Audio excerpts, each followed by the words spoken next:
Bonjour à tous et bienvenue dans le nouvel épisode du Big QSO. Je suis Dimitri, F4FLH, et aujourd'hui je reçois par téléphone Franck, F4ISZ. Avec lui, nous allons partir à l'autre bout du monde, au cœur d'une expédition radio-amateur. Avant de commencer cet épisode palpitant, je vous invite à vous abonner, partager et diffuser ce podcast. De cette manière, vous permettez au podcast d'évoluer et d'agrandir son audience. Votre participation est capitale. Si vous nous écoutez sur YouTube, n'hésitez pas à activer également la cloche de notification. C'est très important pour que vous puissiez être averti de tous nouveaux épisodes. En attendant, c'est parti pour le nouvel épisode du Big QSO.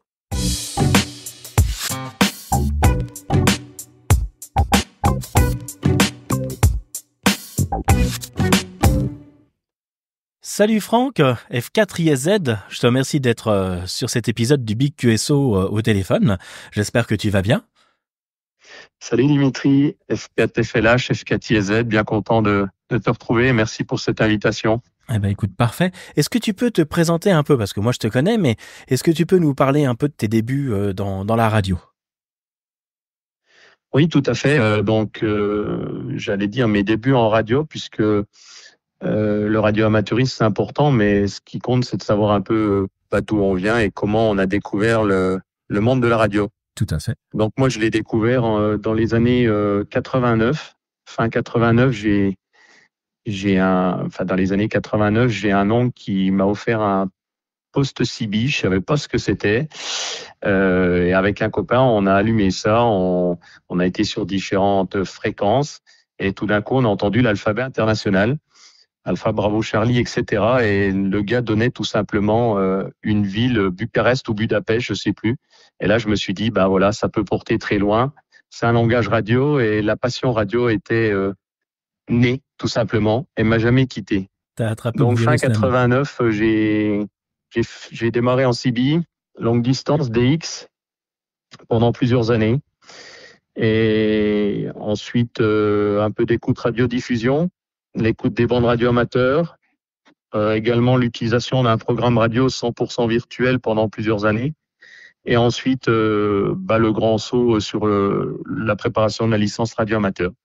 Mais cette passion est née, oui, dans les années 89. Passion très forte, vous l'entendez déjà.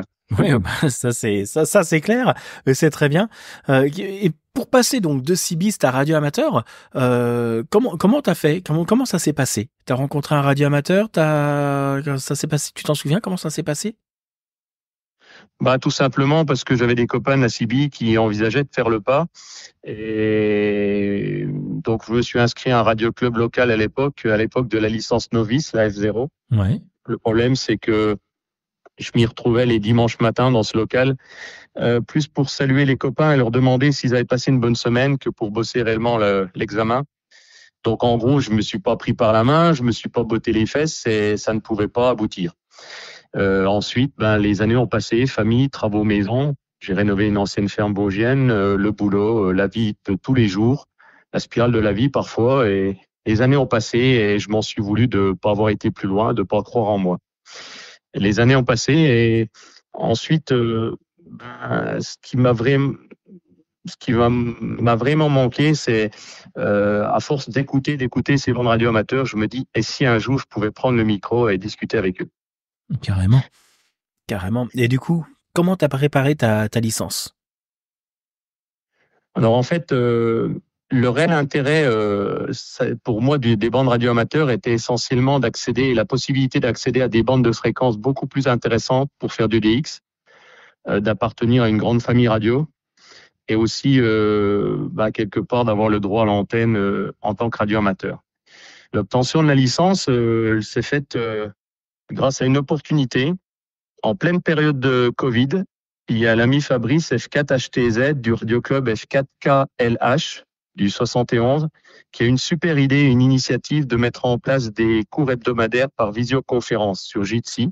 Oui. Donc en pleine période de Covid, là où les radioclubs étaient fermés, où les rencontres n'étaient plus possibles, il a eu cette super idée de lancer des cours en distanciel. Donc j'ai sauté sur cette occasion, on s'est retrouvé un petit groupe de personnes motivées. Je vous cache pas qu'au départ, on était plus, bien sûr. Il y en a toujours soit qui abandonnent, soit qui se forment de leur côté. Mais le principal, c'est de faire partie d'un groupe, de s'entraider et de se dire on va au bout avec des rendez-vous hebdomadaires. Oui. Je salue au passage, donc j'ai fait partie de la première promotion d'élèves, c'était en 2020. Et je salue au passage Vincent, F4 IVR, qui est depuis resté un bon copain. Ouais. Mais tu sais que là, tu t'as résumé beaucoup de choses parce que l'esprit d'équipe, de groupe, moi je vois, hein, j'en ai fait aussi des lives de formation. On en a formé une centaine aussi d'une autre côté. Et l'esprit de groupe, d'équipe, c'est primordial dans ce genre de programme. Et ça a permis d'ouvrir les portes du radioamateurisme à beaucoup de monde qui n'aurait peut-être pas été jusqu'au bout, justement, de se retrouver un peu seuls, isolés dans leur coin. Les radioamateurs, les radioclubs sont de plus en plus éloignés en plus, donc c'est pas toujours évident, donc très très bonne initiative qu'il a eue et il continue en plus à faire des formations, ça c'est très bien. Oui, tout à fait, je confirme ton point de vue, je le partage totalement et il apporte beaucoup pour le monde radioamateur par sa promotion, son site, le petit radioscope illustré, des vidéos sur YouTube, y compris des vidéos pour apprendre à acheter du matériel. Je crois qu'il a une chaîne YouTube également, les journées mondiales de la radio amateur francophone, etc., etc. Donc, voilà, j'ai trouvé cette solution vraiment bien. Et moi, j'avais besoin de cette entraide d'équipe, cet état d'esprit de on y va tous ensemble, on est dans le même bateau. Quel que soit le temps qu'on met pour obtenir cette licence, le principal, c'est de ne pas lâcher. Exactement. Aller au bout. C'est exactement, et il y a plein de méthodes différentes qui existent pour passer l'examen maintenant. Les formateurs sont de plus en plus complets et se montrent de plus en plus au niveau de chaque futur radioamateur, que si bien que si on trouve pas le bonheur dans un groupe ou dans un autre, on est sûr d'avoir une autre formation qui sera un peu différente et qui permettra d'avancer, parce que le principal c'est d'avoir l'examen. Tu te souviens de tes principales difficultés à l'époque quand tu as passé ton examen, ou là où tu butais un petit peu plus, là où c'était plus à l'aise, ou même le passage à l'examen en lui-même, hein? Ah oui, je m'en souviens très très bien, hein. C'était très laborieux. En fait, si tu veux, moi je suis parti avec des bases scolaires qui étaient relativement bonnes quand même. J'avais un niveau BTS, donc bac+2. Mais par contre, pas du tout de base technique. Je suis pas forcément un bricoleur dans l'âme, encore moins dans le monde de la radio. Et tout ce qui était loi d'Ohm et tout le reste, pour moi, c'était de l'inconnu total. Et il a fallu que je bosse très dur et que je m'accroche entre tous les cours de Fabrice. Je me souviens même que Fabrice, une fois, a décalé un de ses cours d'une semaine à l'autre pour assurer une séance de révision globale à toute l'équipe.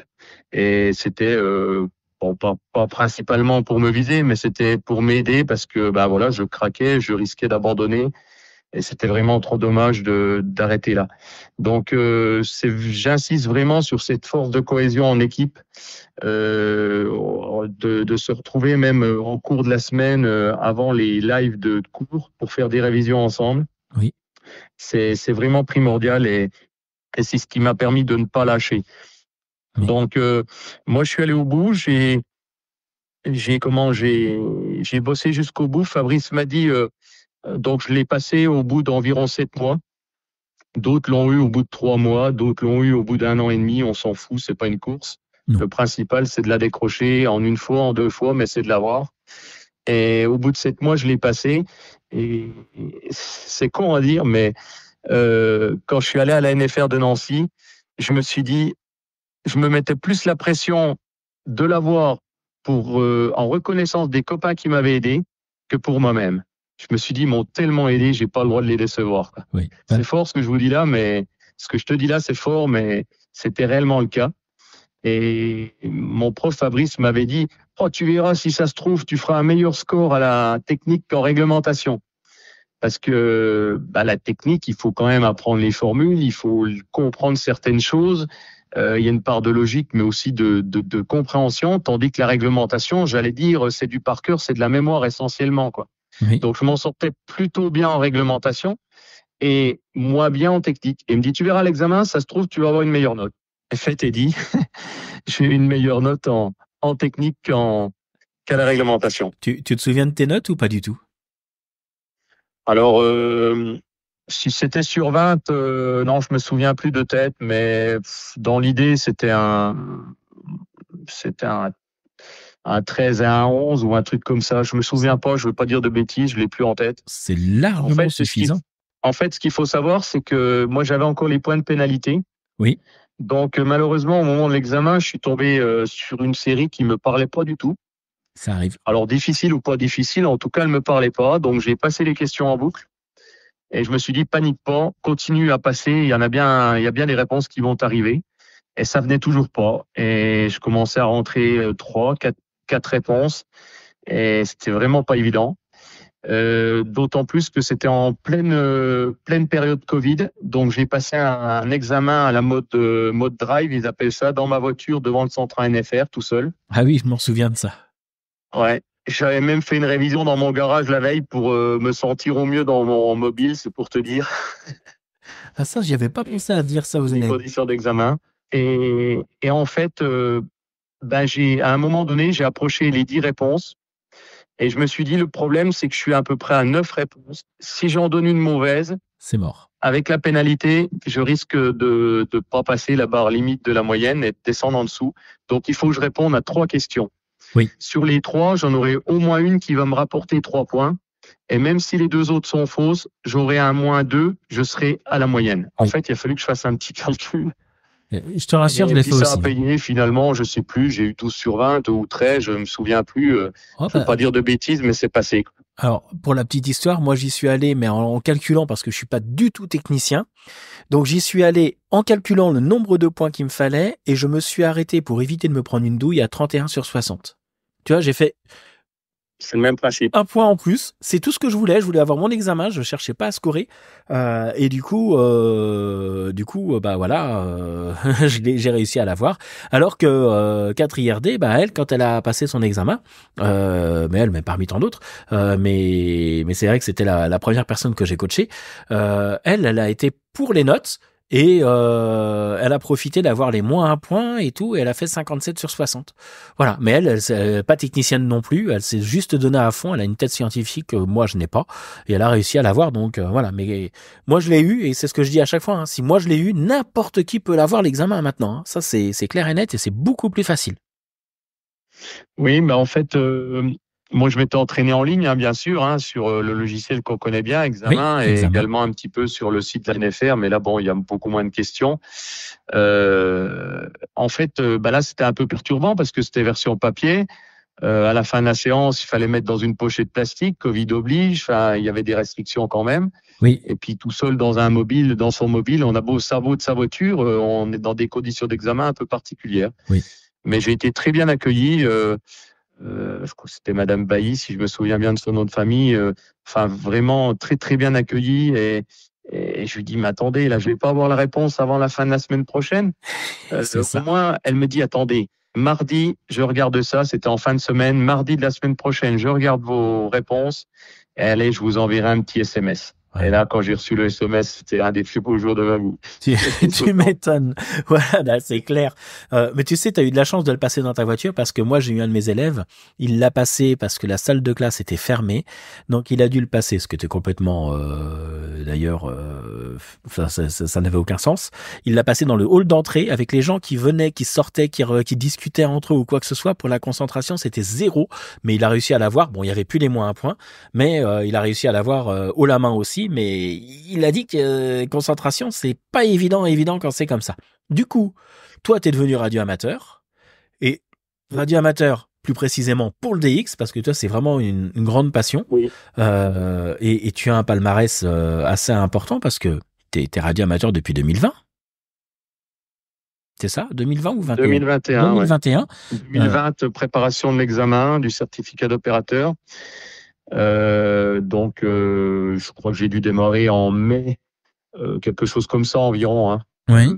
Mai 2020, et j'ai passé j'ai eu mon indicatif le 10 février 2021. Bon, histoire qu'on rêve un peu depuis 2021 jusqu'à maintenant. Combien de DXCC, donc combien de références radio de DXCC tu as comptabilisé? Alors, pour donner un ordre d'idée, donc depuis 2021, en février, donc ça veut dire un peu plus de 3 ans et demi maintenant, je suis à plus de 18 000 contacts Oui. J'ai bien dit 18 000 contacts à mon actif, dont environ 15 000 en fixe, Oui. 14 775 pour être précis, Ça, c'est et bien. environ 3 000 en mobile. Ah ouais, non, mais c'est énorme. Moi, j'ai vu, hein, je savais à peu près que c'était dans les 18 000. Quand j'ai vu ça en 2021, mais je me suis dit, mais waouh, moi qui cours après mes 100 DXCC, bon, je les ai, hein, ça y est, ouf.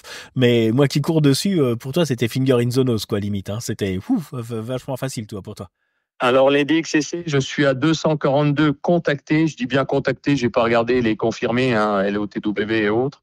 242 DXCC contactés en fixe Oui. et 81 DXCC contactés en mobile.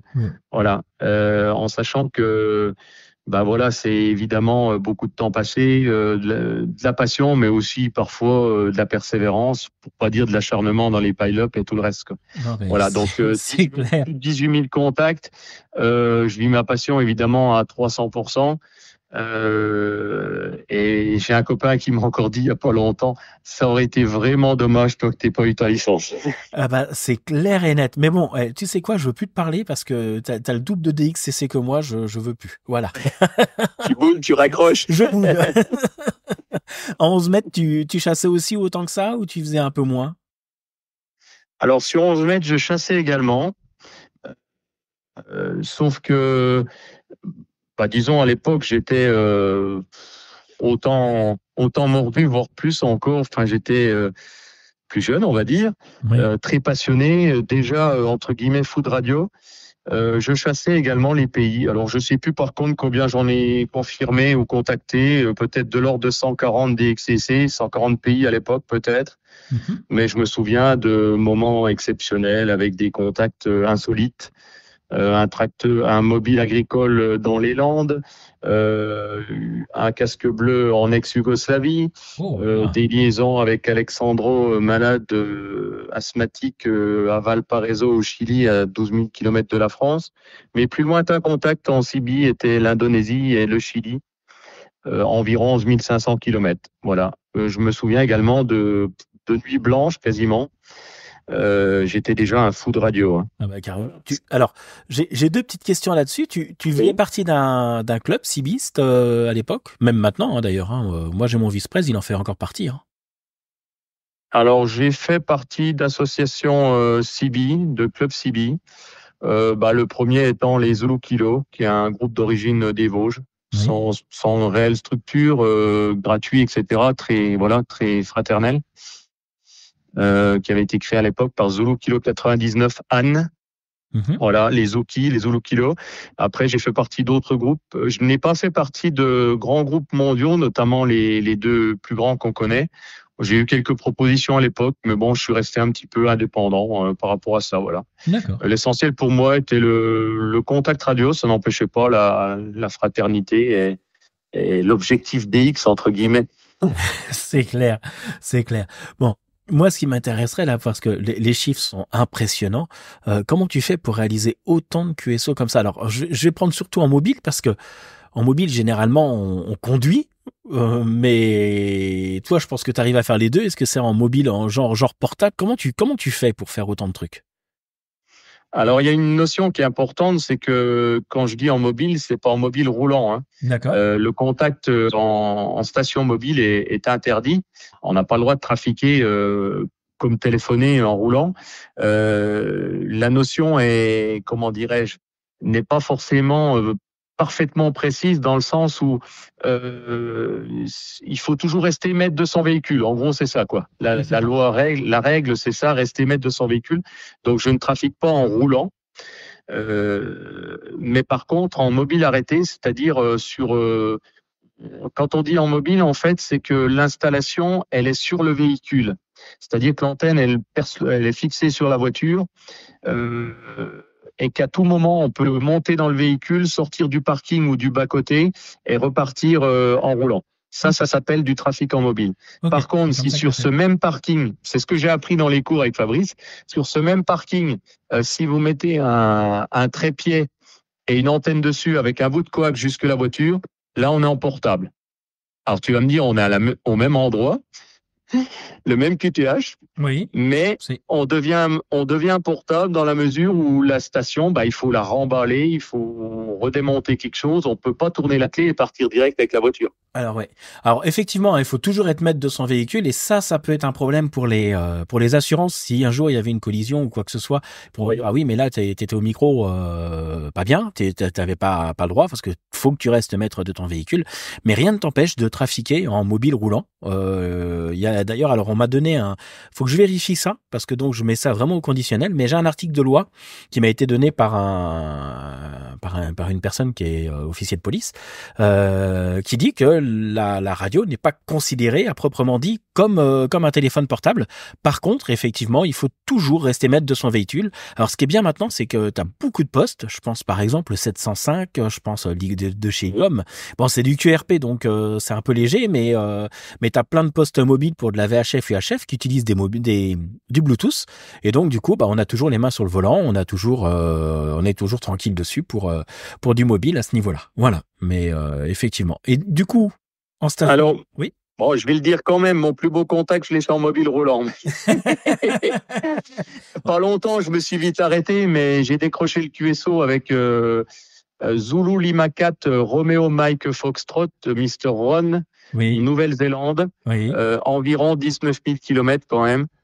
D'ailleurs, je lui rends hommage puisque malheureusement, je crois qu'il nous a quittés il y a quelques semaines ou quelques mois, cet OM. Il est plus de ce monde et c'est un moment inoubliable pour moi, ce contact aussi lointain en mobile. 19 000 kilomètres.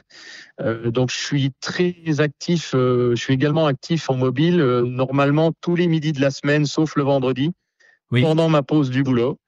Et voilà, entre deux bouffées de sandwich à Chi. Pendant la pause du boulot, je fais de la radio, principalement en chasse de différentes références, SOTA, Fauna, Flora, POTA, Château et autres.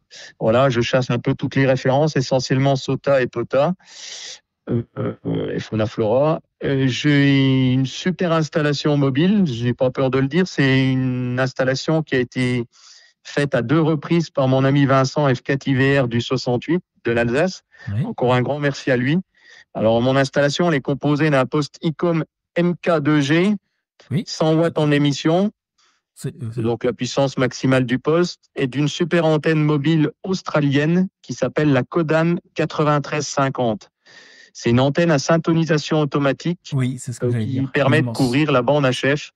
Le principe, je crois qu'on appelle ça le principe tournevis. Alors, c'est un peu le même principe que la TAS 120, sauf que c'est une gamme d'antennes encore beaucoup plus performante et qui rentre dans la gamme, non pas des radioamateurs, mais carrément dans la gamme professionnelle.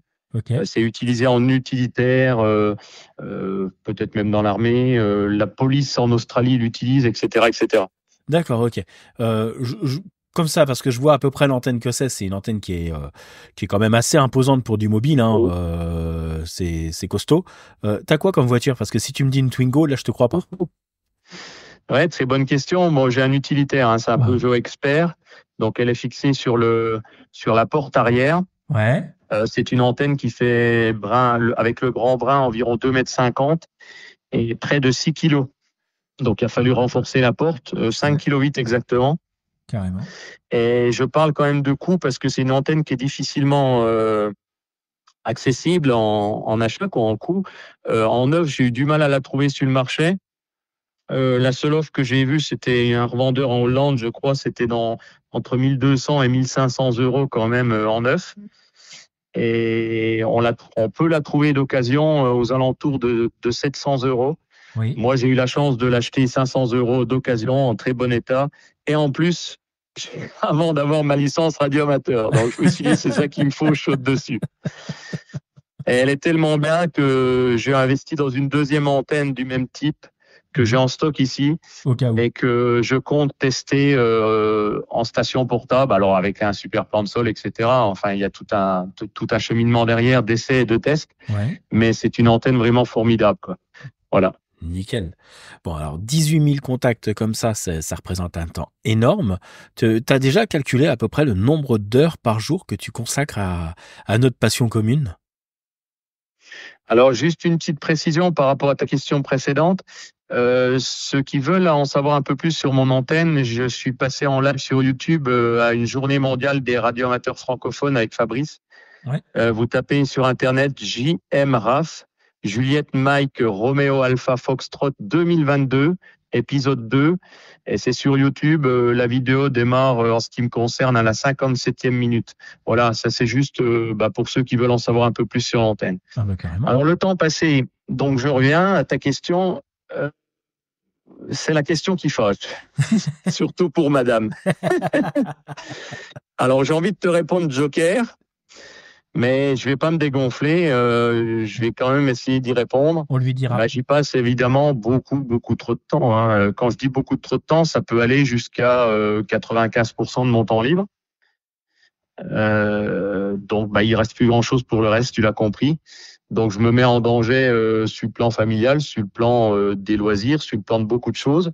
Je suis pas encore au stade de l'addiction heureusement, mais je suis à un stade extrême au niveau de la passion. Ouais. Et il faut que je travaille sur moi par rapport à ça. C'est pas le tout d'en avoir conscience, c'est le tout d'agir et d'agir du temps qu'il est encore temps. Voilà, donc oui, évidemment, pour avoir ce nombre de contacts, évidemment, pour faire tous ces DXCC, toutes ces opportunités de contact, il faut être à l'affût, il faut être à l'écoute, et pas uniquement regarder les clusters, quoi. Il faut être là au bon moment. Et notamment quand on a des petits challenges personnels comme moi je fais un petit challenge personnel au niveau du SOTA, donc les semi-tonnevières, les sommets, les montagnes. Là je suis actuellement 5e chasseur français en SOTA. Ah oui. Donc dès qu'on arrête pendant un mois, comme c'était le cas il y a pas longtemps, forcément on dégringole dans le classement. Alors c'est un jeu, c'est une petite compétition, c'est un petit défi, c'est un petit challenge personnel. Mais comme toute compétition, dès l'instant qu'on lâche un peu de mou, on perd du classement et voilà. Donc c'est des choix du moment. Il faudra les réguler à l'avenir et ça fait partie de mes bonnes résolutions 2025 évidemment. C'est parfait. Ménager sa vie de famille, c'est aussi important et je pense que nos YN font quand même pas mal d'efforts à ce niveau-là et arrivent à tempérer un peu, prendre sur elle aussi, je pense, en tout cas la mienne, pour pas mal de choses, parce que la station est immense aussi ici et j'y passe beaucoup trop de temps. Mais bon. C'est toi qui l'as contaminée à la licence ou elle était déjà indicativée? Non, alors moi j'ai passé l'examen et elle était curieuse de l'examen et elle a passé l'examen juste après. Donc voilà. Ah c'est super, c'est bien. Juste par challenge et voilà et on l'entend jamais en radio, quasiment jamais d'ailleurs, mais voilà. À peu près donc 2 ans après, tu décides donc de franchir le pas et là tu te lances dans les expéditions radio. Tu as rejoint une équipe de 9 radioamateurs pour une expédition en Polynésie. Déjà, comment ça se passe? Parce que 2 ans, moi, je suis tout jeune en radioamateur aussi, mais c'était encore tout minot, quoi. Tu sors à peine de l'école, à peine de formation, et te revoilà propulsé sur une super expédition en Polynésie. Comment tu as été contacté? Comment ça s'est passé? Oui, tout à fait. En fait, 2 ans de radio, certes, c'est peu.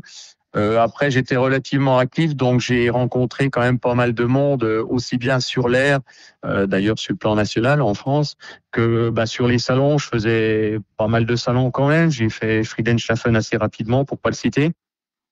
Et puis des rencontres dans d'autres radioclubs, évidemment. Je me suis fait la main, on va le dire, voir mes débuts en contest à F6 KOP à Provins dans le 77, qui est un des plus gros, pour pas dire le plus gros radio club de France. Et c'est vrai que pour démarrer en contest, aller à KOP, à la maison de province, c'était vraiment le summum, quoi. Un poste par banc, les pylônes et les antennes qui vont bien et quand j'appuyais sur le micro et qu'on répondait directement, ça me faisait tout drôle. Par rapport à ma petite antenne filaire ici au début sur le toit, avec 7 de QRM en signal, et je bataillais des fois 3/4 d'heure derrière un pilot, donc c'est quand même pas tout à fait la même donne. Carrément. Voilà, donc là je me suis fait un peu connaître, ou tout au moins j'ai connu aussi d'autres personnes, le partage, etc. de notre passion. Et puis j'ai regardé un petit peu les structures qui étaient susceptibles de partir en expédition ou qui partaient en expédition. Mais il faut savoir que intégrer une équipe d'experts, c'est pas facile. parfois, je dis bien parfois, le cercle des opérateurs est assez fermé pour X raisons. Voilà. Et c'est pas évident de se faire une place. Ouais, Surtout quand on est novice et débutant en expédition. Et il se trouve que par le biais du SOTA, qui est une de nos activités radio-amateurs, et Dieu sait qu'il y a des super facettes dans notre hobby, et c'est ça qui est génial. Il y en a pour tous les goûts et pour tout le monde. Dans le SOTA, une fois, j'ai échangé par téléphone avec Gérald, F6 Hôtel Bravo India, F6 HBI, qui est dans le 06, et qui est, on va dire, l'activateur numéro 1 SOTA français. Plus de 1000 sommets activés. Enfin voilà, c'est un OM qui est tout le temps en montagne avec son sac à dos et le poste. Et donc j'ai changé au téléphone avec lui, puis il me dit comme ça tout d'un coup, et au fait Franck, tu voudrais pas partir en expédition avec nous? Et là je dis attends Gérald, s'il y a bien une personne à qui il faut pas poser la question, c'est à moi. Et il m'aurait dit on part à l'île de Saint, ou on part vers un pays européen ou une destination européenne. Je disais oui, la même chose. Sauf que là, il me dit, on part aux Marquises en novembre 2023. Qui dit les Marquises, dit la Polynésie française. Oui. Donc plutôt un lieu sympathique, Oui. aussi bien sur le plan des paysages que du DXCC. Mais carrément. Et là, je lui réponds, qu'est-ce que je vais dire à ma femme? Elle est née à Tahiti et elle rêve d'y retourner. Il me dit, bouge pas, contacte le team leader, Didier F6BC double. Explique-lui ta situation. Je crois qu'il y a une ou deux épouses ou compagnes qui accompagnent le groupe. Peut-être qu'elle aura la chance de venir avec nous. J'appelle Didier, je lui explique la situation et je lui dis clairement que je suis novice, pas en radio, que j'ai déjà fait des pile-up en contest, que j'ai déjà avalé des QSO, mais qu'en expédition, je suis un novice. Voilà, il faut appeler un chat et pas avoir peur de dire qu'on est débutant en expédition. Il me dit, c'est pas un problème pour moi. Sur les 9 opérateurs, j'ai appris après qu'il y avait, je crois, 4 opérateurs novices. Ce qui est, je dirais, exceptionnel. Et je tire un grand coup de chapeau à Didier, d'une part d'avoir su m'intégrer dans le groupe, m'avoir accepté, et d'autre part d'avoir eu cet état d'esprit justement de transmettre l'expérience des anciens avec les nouveaux qui intègrent le groupe, quoi. Et donc il a accepté que mon épouse nous accompagne, d'une part parce que la structure le permettait, donc ce qui fait que j'ai pu réaliser un double objectif, faire ma première expédition radio-amateur, seulement au bout de 2 ans, et faire un voyage privé avec mon épouse qui n'a été autre que le voyage de notre vie. Bah, je pense, oui. Et puis, je crois que ça faisait très longtemps qu'elle n'avait pas été là-bas. Hein. C'est une voilà, c'est génial, c'est génial de faire ça. Et là, tu as eu vraiment de la chance, hein, parce que partir comme ça, c'est pas tout le temps évident. Et en plus avec des radioamateurs confirmés, là, il y en avait 4 qui n'étaient pas, qui étaient encore débutants.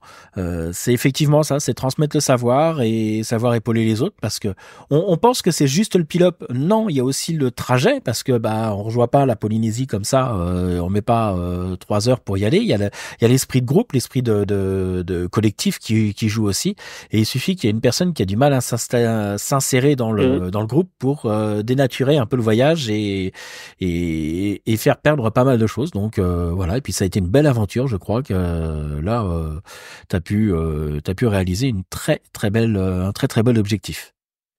Alors donc j'ai pu partir avec mon épouse. On est parti environ 9 jours avant, on va dire en gros une semaine avant. D'accord. Seul. On est allé à Tahiti. Aussitôt on a été rejoindre le team leader qui était sur une île à Wainé. Ça s'écrit Uain, mais c'est Wainé. Pendant 2 jours, et après on a visité des petites îles à côté de Tahiti. Donc certes ça a été très coûteux comme voyage personnel et radio, mais à quelque part c'était le voyage de notre vie qu'on a toujours rêvé faire. Ça aurait dû être notre voyage de noces, mais les travaux de la maison sont passés par là. Après, la vie a fait que voilà, les enfants grandissent comme tout à chacun et on n'est pas parti. Donc là, ce qu'on envisageait de faire un jour, certainement dans la retraite, ça a été un peu précipité avec cette destination radio. Donc on est parti une semaine avant, totalement indépendamment du groupe évidemment, en voyage privé. Et au bout d'une semaine, j'avais prévenu mon épouse Dès qu'on les retrouve à l'aéroport, je bascule dans la sphère radio, ça elle le savait. D'accord. Et bon, elle qui en a marre d'entendre parler de radio, et il fallait qu'elle ait un plan B pour découvrir les marquises, etc., avec les autres copines sur place. Ok. Donc on est resté à peu près 9 jours. C'était fabuleux. Et ensuite on a rejoint les copains à l'aéroport pour repartir aux Marquises, qui sont, je crois, il me semble que c'est 4 heures d'avion de là encore. Enfin, il y a encore un bon trajet, quoi. D'accord, ok. Donc du coup, arrivé là-bas, alors comment s'est passé un petit peu, pourquoi les Marquises et comment le lieu d'émission a-t-il été sélectionné? Vous avez fait comment? Tu t'en souviens de ça? Oui, alors en fait, c'est le Radio Club organisateur F6KJS, Kilo Juliette Sierra de Saône-et-Loire du 71, par le biais de son team leader de l'expé, donc Didier F6BC12, bravo Charlie Whisky. Lui, il est habitué, Didier, en fait, à se rendre en Polynésie depuis des dizaines d'années, je dis bien des dizaines d'années. Alors, je sais plus combien de fois il y allait, si c'est 7 fois, 8 fois. Je veux pas dire de bêtises, mais il y allait beaucoup de fois. Et notamment beaucoup pour la radio, pour des expérimentations radio, et notamment au travers de DXP en équipe ou de DXP même en solo, puisqu'il y est allé l'année précédente de notre expé uniquement en solo, uniquement pour tester ses antennes, fabrication web et roder le matériel, on va dire. Donc il connaît bien la Polynésie, il connaît bien la propagation si particulière depuis ce lieu à l'autre bout du monde. Partir là-bas aux Marquises, ça s'improvise pas pour un tas de raisons. Il faut. Donc je pense que il partait en terre conquise, mais toujours avec le côté magique de la propagation des ondes et de ce qui nous anime dans notre hobby. Eh ben, carrément, vous êtes resté combien de temps en expédition là-bas? Alors on est resté environ 3 semaines sur place, dont environ une semaine de voyage. Pourquoi une semaine de voyage? Parce qu'il y a 22h30 d'avion, 1 heure à 1 heure et demie d'escale aux États-Unis, à Los Angeles ou San Francisco. Et donc, en fait, on vole 10-11 heures, on s'arrête 1 heure et demie aux États-Unis, escale technique, et on repart aussitôt pour 10 heures ou 11 heures là-bas. En gros, on part à 18 heures le soir de Paris, on arrive à 6 heures le lendemain matin à Tahiti, en gros, et avec 11 heures de décalage horaire en négatif. Donc, moins 11 heures là-bas par rapport à la France. Je t'explique pas. Tu comptes en gros une petite journée pour te rendre de ton QTH à Paris, une nuit d'hôtel ou chez un ami sur Paris, Oui. une journée à voyager, plus le décalage horaire. C'est en gros 3 jours aller, 3 jours retour, grosso modo, ce qui fait qu'il faut compter une semaine rien que pour le trajet, ce qui est déjà un sacrifice sur les congés. Ensuite, on a fait 15 jours de trafic non-stop là-bas, à, à 9 opérateurs. Quand je dis non-stop, c'est 9 à 10 heures de trafic par jour, Oui. par opérateur. Et en gros, tu fais 1 heure de pile-up et 3 heures de repos. Ok. Alors, je te dis pas les 3 heures de repos, quand ça tombe au moment du repas, tu as intérêt de vite aller te coucher, parce que quand il faut te relever à 1 heure ou à 4 heures du matin, ça fait tout drôle, hein. Et ça n'a rien à voir avec un contest sur un week-end. Même si tu fais un contest non-stop ou quasi non-stop sur un week-end, c'est 2 jours. Oui. Là, c'est 15 jours non-stop avec les températures, le décalage horaire, etc., etc., etc. Ah oui, enfin. Donc c'est vraiment, c'était vraiment génial. Donc la station était active 24 heures sur 24. Oui. Et puis vous tourniez à peu près une fois 1 heure de trafic, 3 heures de pause. Donc ça te laissait quand même le temps de dormir, mais ça t'a permis de te rebalader un petit peu aussi aux Marquises de temps en temps? Alors j'ai découvert un petit peu les Marquises parce que Didier, le team leader, dans son état d'esprit d'organisation d'expert, il attache une grande importance à la cohésion de l'équipe. Il y a la radio, mais il y a le côté humain. Oui. C'est ça aussi qui m'a plu dans cet expert, c'est ce côté humain aussi. Comme tu l'as dit tout à l'heure, on peut partir avec des OM qu'on ne connaît pas. Parfois on les connaît, parfois on les connaît pas, parfois on les a jamais vus. Et on est des humains, voilà, on peut plus ou moins s'entendre, avoir plus ou moins d'affinités, et les tensions humaines existent comme tout à chacun, ne serait-ce qu'avec la fatigue. Et donc là, Didier souhaitait qu'il y ait 3 visites touristiques pendant l'expé. Donc 2 à mi-parcours, on va dire, enfin une à un tiers, l'autre en cours, et puis par demi-groupe. Donc, on a pu visiter, alors bien sûr, la tombe de Jacques Brel là-bas, c'est de Forcément. Paul Gauguin, mais on a visité également des choses très touristiques. Il y a eu des coupures, si tu veux, pendant l'expé, par demi-groupe. Hein. La station tournait toujours sur 4 stations, mais la moitié du groupe partait en découverte. La sortie n'était pas obligatoire dans les frais de l'expé, mais elle était fortement recommandée. Et franchement, c'était dommage de passer à côté de ça. Oui, puis ça permet de passer un moment tous ensemble aussi avec l'équipe, sortir un peu de la sphère radio, et puis passer un agréable moment avec tout le monde, apprendre à mieux se connaître et tout. Non, c'est une très bonne chose. Là, l'organisation vraiment au top, hein. Ouais, voilà. Et à la fin, il y avait une sortie un peu plus détente, on va dire, où l'idée c'était de se retrouver une fois que tout le matériel était rangé. Enfin, franchement, c'est vraiment important cette dimension humaine. Je le souligne parce que voilà, on est là pour s'éclater, se faire plaisir en radio, mais on est là aussi pour passer des bons moments au moment de la restauration, au moment de la récupération. Quand tu te lèves à 3 heures du matin, voilà, t'as envie de prendre le micro, mais c'est bien quand l'ambiance est là et que les copains, voilà, sont autour de toi et il y a vraiment cette cohésion d'équipe. Ça, c'est super important et c'est pour ça qu'il faut avoir envie d'y retourner. Carrément. Alors, on a eu l'occasion d'interroger F6 CUK, FVY également, 6 FVY qui ont fait des expéditions au Creuset ou à Clipperton. C'est des lieux qui sont super isolés. Comment t'as fait, toi, pour t'organiser là-bas au niveau matériel et niveau technique?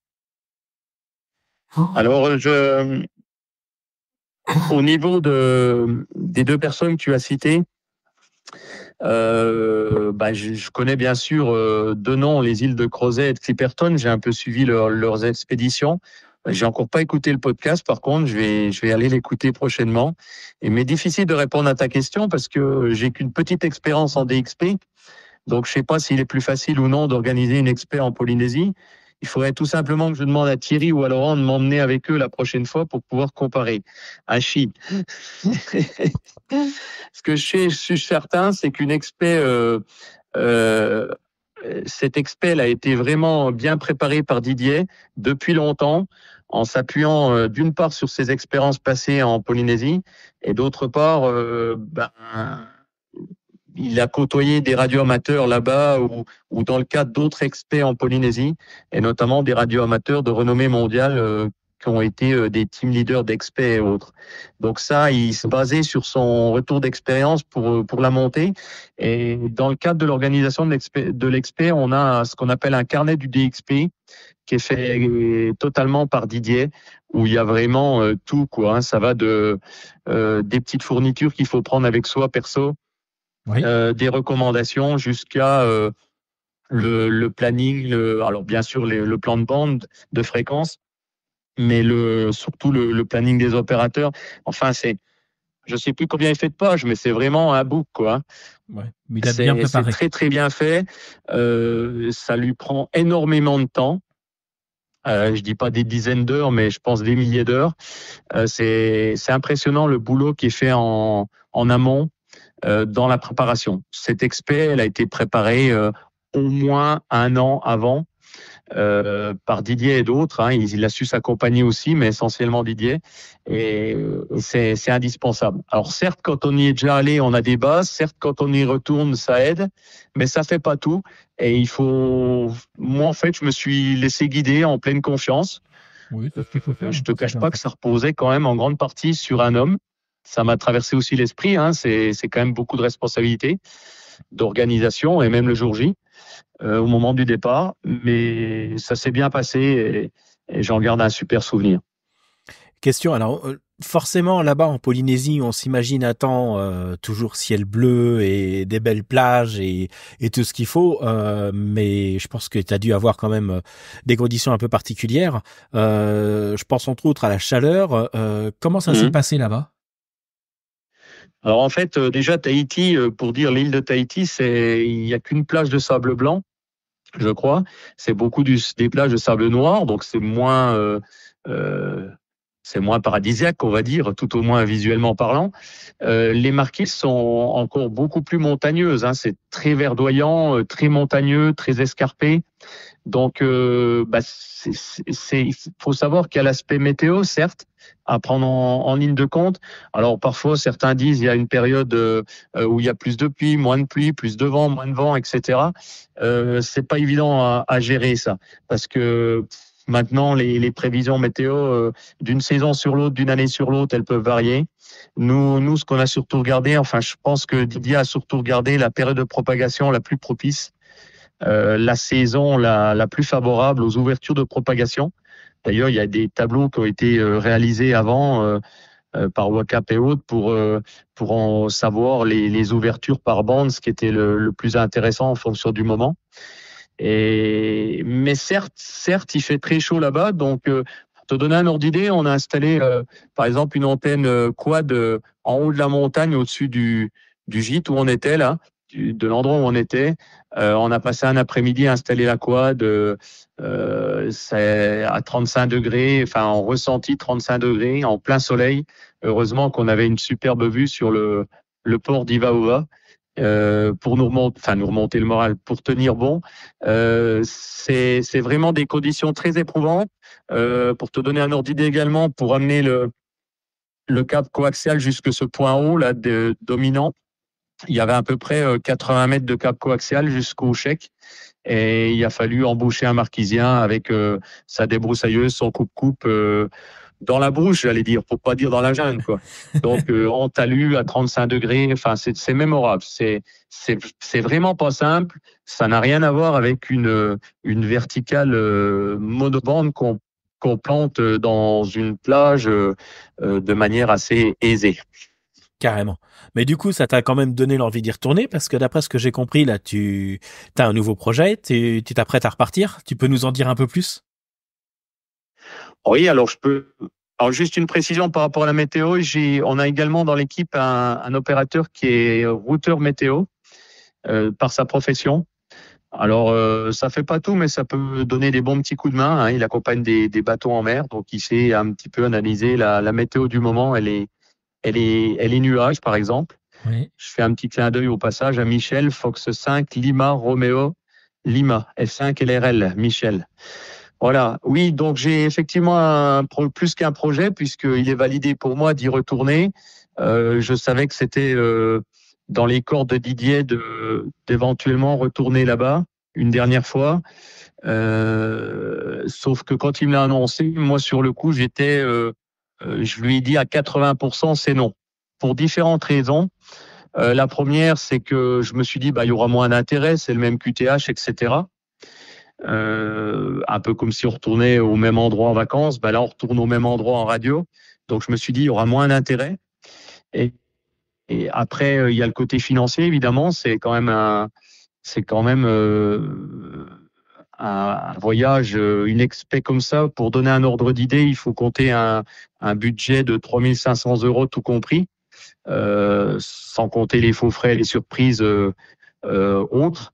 Donc, en gros, 3 500 € pour une espèce, c'est pas rien, c'est des sacrifices personnels. Donc, il y avait ça qui rentre en ligne de compte. Il y avait le fait aussi qu'il fallait, que j'en parle quand même avec mon YL sur le plan familial. Repartir là-bas tout seul cette fois-ci, c'était pas évident. Et en fait, il m'a expliqué, il m'a dit, voilà, écoute, on est parti à 9 la dernière fois, là, il faut qu'on soit entre 8 et 10. Peut-être 12, ce serait le top. Jusqu'au 12e, tu as ta place dans l'équipe, je laisse la porte entrouverte. Voilà en gros comment il m'a dit la chose. Donc je lui ai dit, ok, pour l'instant c'est 80% non, je laisse la porte entrouverte. Et puis il se trouve qu'on a fait une présentation de TX7L, l'expédition qu'on a faite là-bas aux Marquises à Monceau-les-Mines, une expédition au grand public, il y avait beaucoup de radioamateurs. Et là, quand on a fait cette exposition, ce compte-rendu de retour, je me suis retrouvé autour de la table avec les copains, on était l'équipe complète, les 9, ce qui est rare, hein, on est un peu à chaque coin de la France, tout le monde était venu, on était les 9, et là, toutes les émotions sont ressorties, je me suis dit, c'est pas possible, en te tend la perce pour y retourner une deuxième fois, tu n'auras pas 2 fois cette chance-là. Alors, j'avais déjà dit ça la première fois, hein. Tu n'auras pas 2 fois cette chance-là, et ma femme a vu que je changeais de visage, etc. J'ai un copain, pour pas le citer, Michaud, F8 Golf Victor, le champion de la CW, qui m'a regardé avec les yeux pétillants et puis il me dit comme ça, écoute ton cœur. Et le lendemain, j'ai envoyé un mail à Didier en disant j'ai pris ma décision. De 80% non, on s'est passé à 80% oui. Et j'ai vu avec mon XYL, je prends la décision de repartir avec vous. Donc voilà, c'est pas un choix qui a été facile, aussi bien sur le plan personnel, familial, la vie de tous les jours, que sur le plan financier. Encore une fois, c'est un gros sacrifice. Mais je me suis dit que retourner en Polynésie en expat, c'est pas tous les jours qu'on me tendra la main, qu'on me proposera d'intégrer une équipe. Et encore plus aux Marquises. C'est plus facile, j'allais dire, d'aller faire une expat à Tahiti, à Moorea, ou sur une île annexe. Les Marquises sont un peu plus décentrées, elles sont beaucoup moins, elles ont été beaucoup moins activées par les radioamateurs. La dernière fois, on était la plus grosse expat jamais réalisée. Et là, cette fois-ci, on y retourne avec plus de monde. Au lieu d'être 9 opérateurs français, on va être 14 opérateurs européens, dont un Espagnol, un Polonais et un Tchèque. Ouais.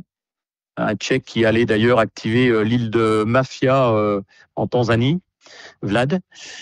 Oscar Kilo 2, Whisky X-Ray, voilà. Donc, une équipe européenne et une autre dimension, c'est-à-dire 2 sites distants. Là, on va activer sur 2 sites distants. Donc, il va falloir faire les navettes en voiture entre les 2 sites, etc. On va faire une orientation bande basse, okay. 160 mètres, 80 mètres, ce qui est exceptionnel. Hein. Tu te doutes bien, à cette distance de l'Europe, oser miser sur les bandes basses avec des antennes beaucoup plus imposantes, beaucoup plus difficiles à mettre en œuvre et des signaux beaucoup plus difficiles à obtenir. Donc, expérimentation bande basse. Alors, la HF sera activée, bien sûr, sur d'autres postes, sur d'autres... voilà, on laisse pas tomber pour autant les bandes hautes, je veux dire. Et il y aura une expérimentation en EME, donc via Lune. Et il y aura également une expérimentation en satellite, donc un gros truc. Je crois pas que ça a été beaucoup activé, les Marquises, voire pas du tout en satellite, donc c'est vraiment une première. Je pense que Par contre, la mauvaise nouvelle, c'est qu'il y a un problème de satellite actuellement qui est HS, donc je mets des réserves par rapport à ça. On fera ce qu'on peut, mais on pourra certainement pas faire ce qu'on voulait faire au départ. Ah mince.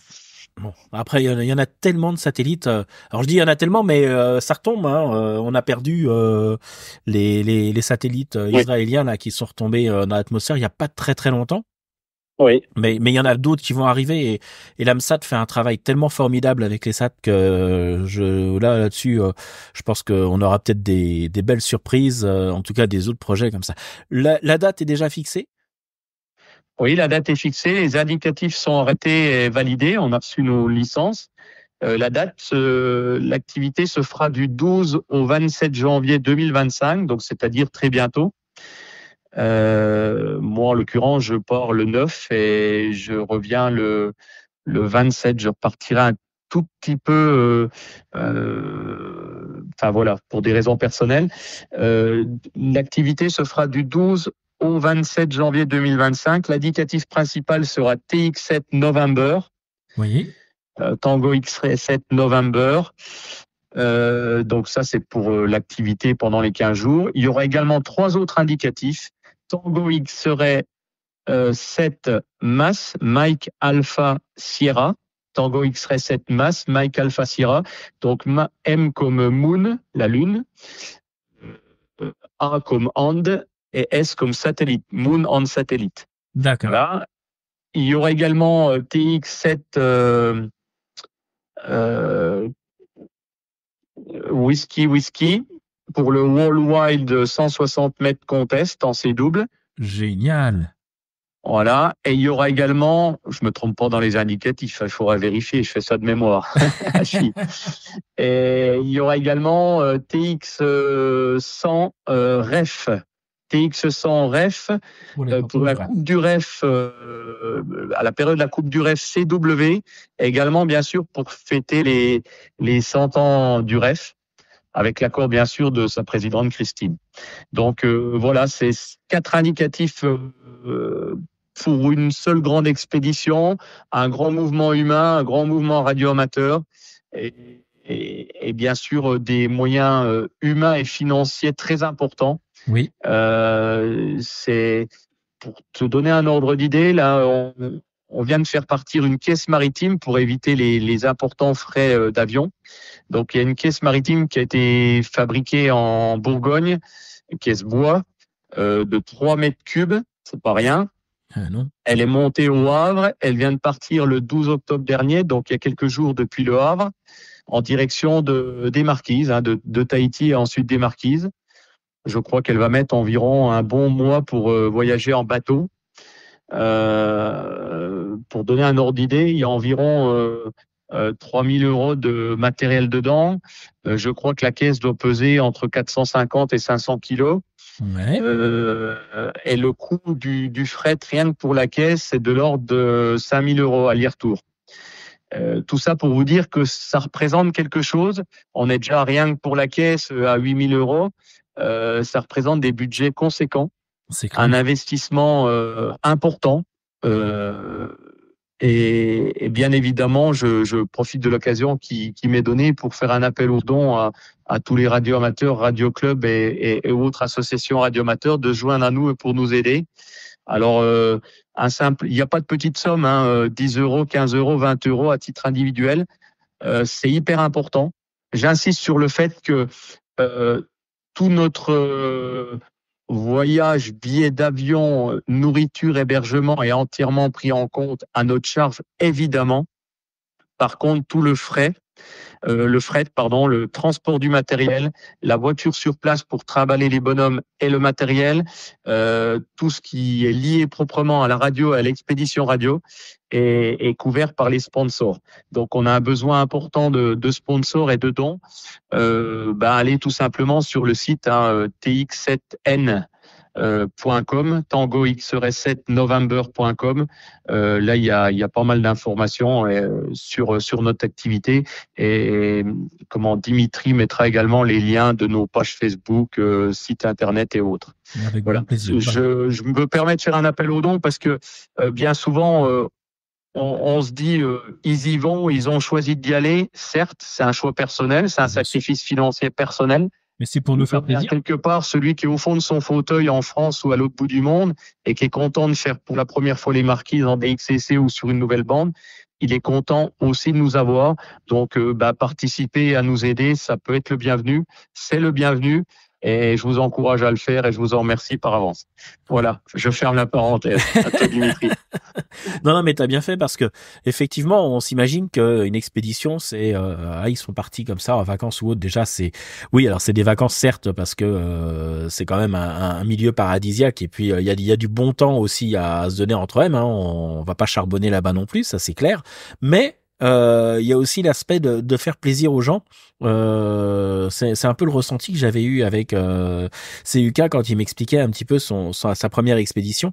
Le but, c'est vraiment de faire plaisir aux gens, aux opérateurs, de pouvoir faire des contacts. Alors lui, il faisait des contacts aussi avec les écoles, donc il y avait aussi ce facteur éducatif derrière. Mais de partir comme ça à l'autre bout du monde, c'est pour activer quelque chose de très particulier. D'autant plus que là, t'as 3 indicatifs top quoi. C'est limite si j'ai pas envie de faire le CQ Worldwide, c'est double juste pour avoir l'indicatif quoi. Et pourtant je suis pas bon à au morse, je suis vraiment pas bon. Première expédition, j'ai vu que tu t'as un palmarès en nombre de QSO énorme. Est-ce que tu te souviens du nombre de QSO que tu as fait à la première expé? Oui, donc la première expé c'était Tango XR7 Lima en novembre 2023. C'était fixé un petit objectif en nombre de QSO. Alors, je sais plus si c'était 70 000 ou moins. Toujours est-il qu'on a fait 55 000 QSO. Oui. 55 000 QSO, en sachant qu'on a eu quasiment 3 jours de blackout, donc de non-propagation, de silence radio. Il faut savoir que là-bas, parfois, entre, mettons, 13h et 16h ou 17h locales, on fait plus de contact, c'est le calme plat. Donc, tu rajoutes à ça un blackout dû aux fortes éruptions activités solaires, etc. C'est terrible. 3 jours sans radio sur 15 jours de trafic, c'est un trou énorme dans les logs. C'est énorme. Donc, on n'est pas trop mal tiré. Pour te donner un ordre d'idée aussi, des expéditions comme ça, en matière d'installation de matériel et d'antenne, Didier et quelques autres ont installé des antennes quasiment jusqu'au dernier jour. C'est-à-dire qu'il y a eu 12 antennes, je crois, d'installer sur les 13 prévues. Pendant 3 ou 4 jours, on installe des antennes. C'est pas une demi-journée, c'est pas une journée, c'est 3 ou 4 jours en parallèle au début du trafic. On continue à installer des antennes, à ouvrir des bandes. La difficulté du terrain, enfin voilà, c'est vraiment une expérience. Et puis parallèlement à ça, il y a la propagation aussi, qui est une propagation exceptionnelle là-bas. Moi, j'avais dit à Didier, j'ai pas d'expérience, je suis novice, mais par contre, je pense avoir des bonnes oreilles et avoir une écoute assez fine, tu vois, j'arrive à sortir des fois des stations noyées dans le QRM. Je me demande comment, mais par motivation, voilà. Et il m'a dit, ça c'est important, mais il m'a dit, tu vas voir là-bas, il faudra que tu affines encore ta réception parce que c'est une propagation unique qu'on trouve pas ailleurs, en Europe ou ailleurs. Et effectivement, je pense à certaines stations, entre guillemets, big gun, des grosses stations super équipées en France, sans vouloir les citer, que j'ai eu la chance d'entendre en plein pile-up. Eh ben, elles arrivent fort, mais pas aussi fort. On entend la distance, c'est-à-dire que les signaux les plus importants en SSB, en phonie, sont 55, 56. On n'a pas de 5,9. D'accord. La radio, elle arrive, elle est chevrotante, tremblotante. On entend qu'il y a de la distance. On entend qu'elle est portée par la propagation. Elle est scintillante, elle est chevrotante. J'arrive pas à trouver les bons mots. Il faut le vivre. C'est vraiment particulier, quoi. C'est pas du QSB. C'est pas, ça arrive et puis ça part. C'est le cas parfois, mais c'est beaucoup plus, on a l'impression que ça fait des vagues, qu'elle arrive à bout de souffle presque là-bas. Et ça, c'est vraiment particulier à vivre. Je pense que quand on a fait ce genre d'expédition, alors je dis pas qu'on peut faire toutes les autres derrière, mais ça permet de bien se former en expé, quoi, d'avoir un bon bagage pour la suite, quoi. Alors là, y retourner, pour moi, c'est un autre défi, c'est un autre challenge, c'est une autre équipe. Enfin, sur les 9 opérateurs, il y en a 7 qui retournent là-bas, ce qui est pas rien. Et donc pour moi, c'est même s'il y aura moins d'inconnus, c'est une super expérience à revivre. Et c'est vraiment particulier à la Polynésie française. Okay. On appelle ça, je crois, le chaudron noir. Enfin, c'est le bout du monde, quoi, le bout du Pacifique. Hein. On est vraiment plus éloigné. Je crois que c'est une des îles les plus éloignées. Ce qui n'enlève rien à certaines îles qui ont été activées et qui étaient sensationnelles, évidemment. Hein. Je cherche pas à émettre un classement. Simplement, je dis que pour pouvoir commenter ce genre d'expé, il faut la vivre là-bas sur place au moins une fois. J'ai envie de dire par là que c'est facile dans un fauteuil en France dire on les entend pas, ils sont encore pas actifs, ils ont pas démarré, alors que on rame comme des fous pendant 1 heure de temps sur une bande et on est derrière vous, on essaye de vous avoir, mais pour s'entendre, il faut que les deux s'entendent pour faire le QSO et pas à sens unique. Et ça, c'est très fort avec le décalage horaire, avec les températures très chaudes, avec les difficultés d'installation du matériel. J'insiste là-dessus, c'est des expéditions vraiment particulières. Non, mais ça m'étonne pas du tout et je pense que ça va être une belle aventure et j'espère que tu viendras nous faire un débrief de ta deuxième expé, ça sera avec un vrai plaisir. Du coup, on sait à peu près les objectifs de ta dernière expé là-bas, mais du coup, la prochaine, il y a un objectif, il y a un petit challenge. Alors satellite, je pense que je sais pas si tu en as déjà fait avant ou est-ce que tu vas découvrir, est-ce que tu vas en faire déjà là-bas aussi, de l'EME aussi. Ça va être encore plein de nouveautés, donc vas-y, hein, dis-nous les prochains objectifs de cette expé pour toi et puis pour l'expé du coup.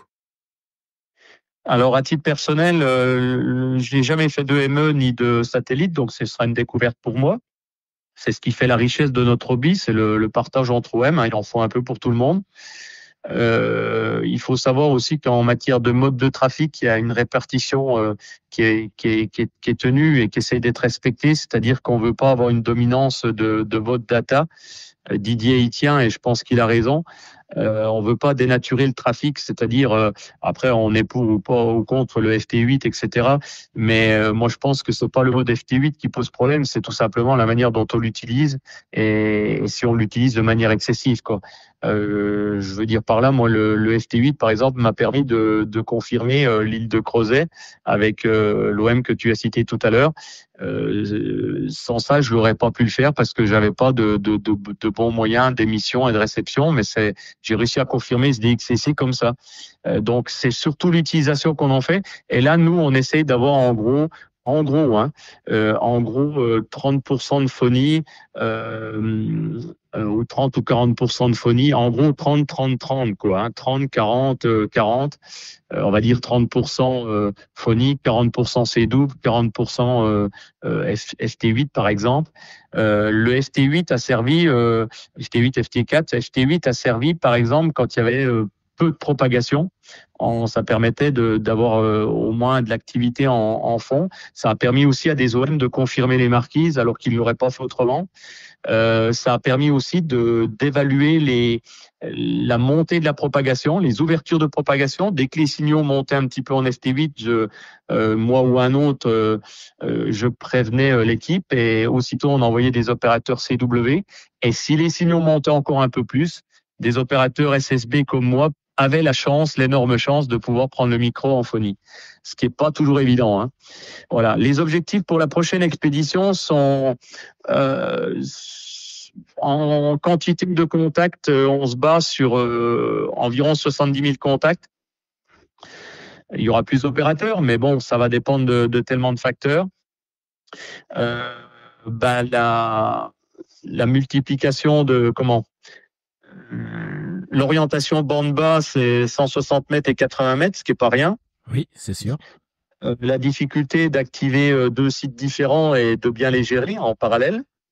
Donc, on sera relié entre les 2 sites, hein. Il y a également tout ce côté, ça c'est plus personnel, le fait de faire une expédition cette fois-ci qui vient européenne, donc à une autre échelle au niveau du team.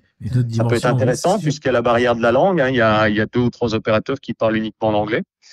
Donc, alors pour prendre une relève, pour prendre un shift ou une relève radio, c'est pas un problème, hein. Tu tends le micro aux copains, on se comprend facilement, mais à table, etc. Ça va permettre aussi de travailler son anglais.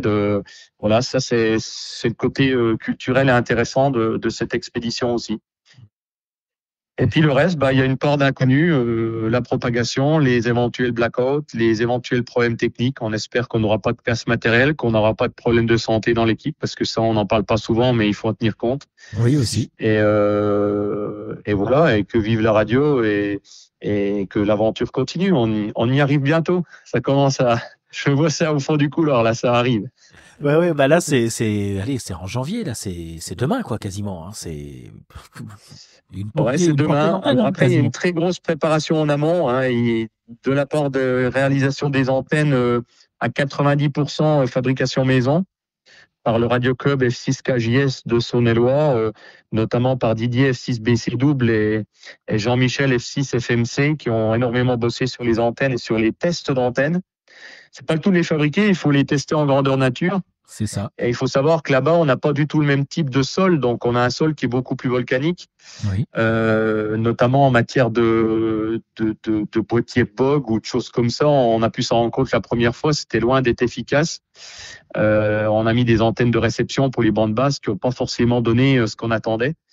Donc, on va essayer d'améliorer tout ça. On a pris des infos auprès de gens qui y sont déjà allés, etc. Et puis, il y a un gros boulot, je le disais tout à l'heure, de recherche de sponsors et de récupérer des dons des opérateurs ou autres structures. Ça, alors on va dire, c'est le nerf de la guerre, certes, mais sans ça, on part pas et on se fait pas plaisir peut-être, mais on fait pas plaisir à tous les copains à l'autre bout du monde qui vont essayer de nous appeler.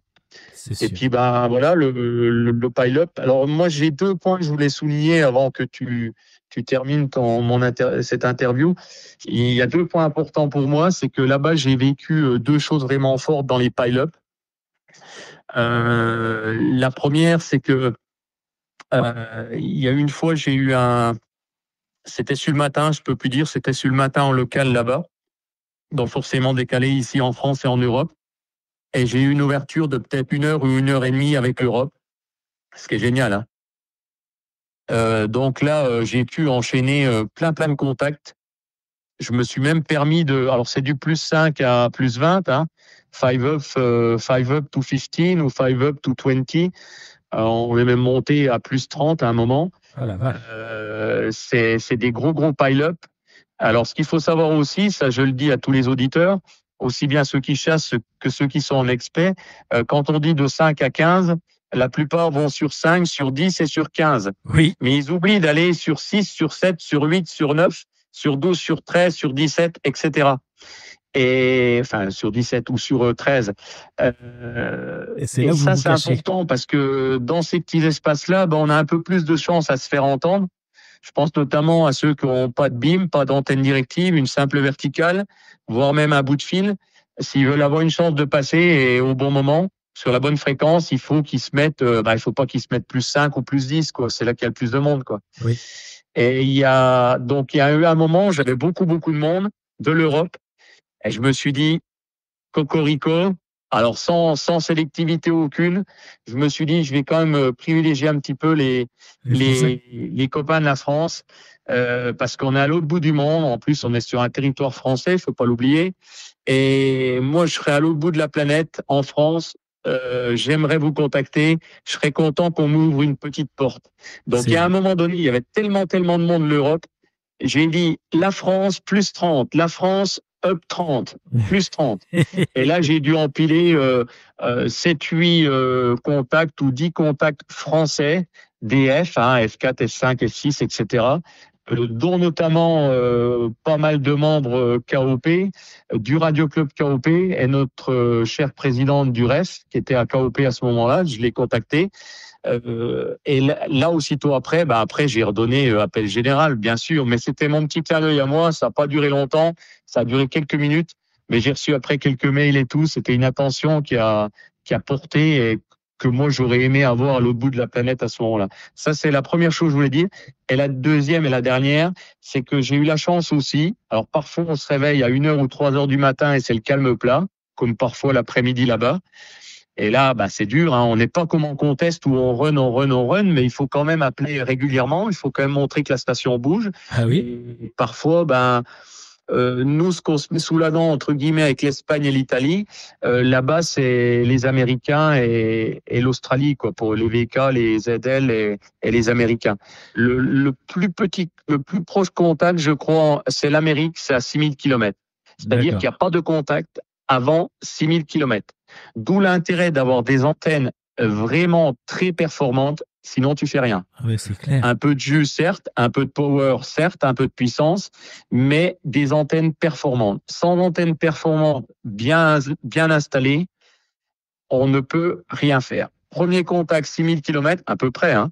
Et je crois que la moyenne de nos 55 000 QSO, la moyenne en distance, elle est de l'ordre de 9000 km. C'est pour dire la difficulté de ce genre d'expédition. Et la dernière chose que je voulais dire, donc, c'est que il y a un moment donné, parfois je me levais au milieu de la nuit où je prenais une relève, on n'avait pas grand monde. On sautait d'une bande à une autre et on cherchait le pile-up, on cherchait à construire son pile-up parce qu'il faut le construire. Au départ, ça fourmille et après, il faut se faire respecter, il faut gérer, il faut le construire. Il y a une manière de le construire, ça aussi, c'est super intéressant à apprendre. Et il y a un moment donné, je sais plus, c'était au milieu de la nuit, c'était peut-être ou sur le matin, et j'ai eu la chance de connaître ça. Et c'est-à-dire que la fréquence était saturée. Il y avait tellement de monde qui appelait, ça faisait une fourmilière, un peu comme une chaudière qui se met en route et qui ronronne. C'est sur plus 20, de 5 à plus 20, impossible de sortir un indicatif. Je n'avais pas une lettre, je n'avais pas un chiffre, je ne sortais rien. Ça faisait un fourmillement, comme ça, sans arrêt. Et c'était la propagation saturée, quoi, en fait. Il y avait trop de monde qui appelait en même temps, ça saturait. Alors, je peux plus dire combien de temps ça a duré. Si ça a duré 5 minutes, 10 minutes, un quart d'heure, 20 minutes, je me souviens plus. C'était tellement fort émotionnellement, on va dire, que je me souviens de ce que j'ai vécu. Par contre, je me souviens plus de la durée, mais ça a pas duré 2 minutes, hein, ça a duré longtemps. Et j'étais démuni. J'avais beau appeler, Je n'entendais plus rien. J'allais dans les trous partout, j'allais chercher. Alors peut-être que j'aurais dû dire descendre à +5 ou +10 pour essayer d'inverser les gens qui m'appelaient, quoi, le QSY, le SPIT. J'étais démuni. Et ça, je pense que c'est assez rare, plutôt rare, encore plus rare depuis la Polynésie dans un pilot. Et ce que j'ai vécu là, alors certes, c'était un peu frustrant parce que je rentrais aucune station, mais je suis content quand même de l'avoir vécu parce que ça rentre dans mon expérience radio amateur et je voulais vous le partager à l'antenne en live. Mais tu sais, la gestion d'un pilote, hein, que ce soit alors pour un concours ou pour une expé. Bon, là, l'expé, par contre, tu gères le pilote pendant 15 jours, 3 semaines, voire même plus des fois. Mais c'est vrai que ça se travaille. Et ça me fait penser, là, quand tu me parlais un peu de ta gestion, ça m'a fait penser à un autre pote, là, F8 FKI, qui organise pas mal d'expés. Lui, il coach un petit peu les experts, il dit un petit peu où il se trouve et il les aide un petit peu. Ouais, c'est notre pilote, ouais. C'est notre pilote distant, en fait. C'était notre pilote distant et ça le sera pour la prochaine, oui. Manu, ouais. Et lui, il avait trouvé un truc, je sais plus sur quel expé il avait fait ça. Il avait dit que tel jour, il avait pris 2 jours de l'expé où c'était que des personnes qui n'avaient pas fait contact avec l'expédition qui pouvaient contacter l'expé. Si c'était déjà dans le log, il rentrait pas du tout, même sur une bande ou quoi que ce soit. C'était vraiment pour donner la chance à tout le monde de pouvoir contacter au moins une seule fois l'expédition. Parce que c'est vrai qu'il y a en fait, tu parles de l'expédition qui a été faite sur les Glorieuses avec Marek. C'est possible, je sais plus. Je crois que c'est ça. En fait, ils ont réservé plusieurs jours pour les Atnos, qu'on appelle les Atnos, c'est-à-dire celui qui a jamais fait le DXCC, c'est un nouveau contact avec le pays. Ils prenaient que les nouveaux, quoi, entre guillemets. Et ça, je trouve ça super, oui, de penser un peu comme quand tu es t'écoutes un pilot. Alors un pilot à l'autre bout du monde, c'est plus compliqué, mais quand tu fais une activité sur une référence ou autre en France ou ailleurs, des fois tu donnes la priorité. Alors soit un mobile qui signale, soit une station QRP, etc. Et ça, je trouve que c'est important dans l'esprit OM de le préserver. Moi-même, j'ai relayé l'idée de Manu, qui est notre pilote distant, pour la dernière expé aux Marquises, mais pour la prochaine également. Il a été retenu pilote distant. Génial. Tu peux pas mieux t'adresser puisque moi j'étais entre guillemets en relation privilégiée avec lui sur Messenger, donc pendant la dernière expé, c'est-à-dire que moi je voulais absolument avoir un lien avec l'Europe quasi instantané. C'est-à-dire, alors bien sûr il y a le décalage horaire, bien sûr des fois il était censé dormir, mais Manu, il est tout le temps debout, tout le temps à l'affût d'un X, donc il répondait rapidement. Parfois, par exemple, il me disait, changez de fréquence, vous l'entendez pas, mais il y a un Américain qui est sur votre fréquence qui vous couvre tout, enfin tout ou en partie. Voilà le genre d'information qui peut être primordial pour un DXP, parce que il avait une oreille importante depuis l'Europe, depuis la France. Alors bien sûr, il faisait un peu la police, bien sûr, il répondait à un tas de mails et à un tas de sollicitations, et lui, il avait l'information, j'allais dire en direct live, c'est-à-dire que je l'informais de l'expert. Alors ça peut être une difficulté d'installer les aériens, ça peut être les blackouts par exemple, voilà. Et ça lui permettait de répondre aussi à des sollicitations, parce que par exemple les gens au début étaient mais c'est pas possible, ils ont encore pas démarré. Alors déjà, il y a quasiment un jour de décalage horaire entre t'as 11 heures de décalage horaire, mais si tu tiens en compte que une partie de la journée, pour pas dire la moitié de la journée, une bonne partie de la journée, t'es au lit et l'autre partie, t'es debout, plus le décalage horaire, t'es pas en fréquence au bon moment, quoi. Par exemple, un matin, il nous a dit, venez 1 heure plus tôt sur 10 mètres, vous arrivez trop tard. Sauf que moi, par Messenger, je lui répondais, ça fait 1 heure et demie qu'on rame sur 10 mètres. On était déjà là, mais tu nous entendais pas. Voilà le genre d'information d'un pilote qui est importante pour l'expert et effectivement donner la priorité. Alors il y aura des priorités au niveau des atnos mais je pense que ce sera principalement en CW. En phonie, c'est moins facile, les ouvertures sont moins grandes, moins. C'est vrai. Voilà. Par contre, en CW, je pense qu'on donnera apparemment Didier était favorable pour qu'il y ait quelques ouvertures sur plusieurs jours ou dans des créneaux, quoi.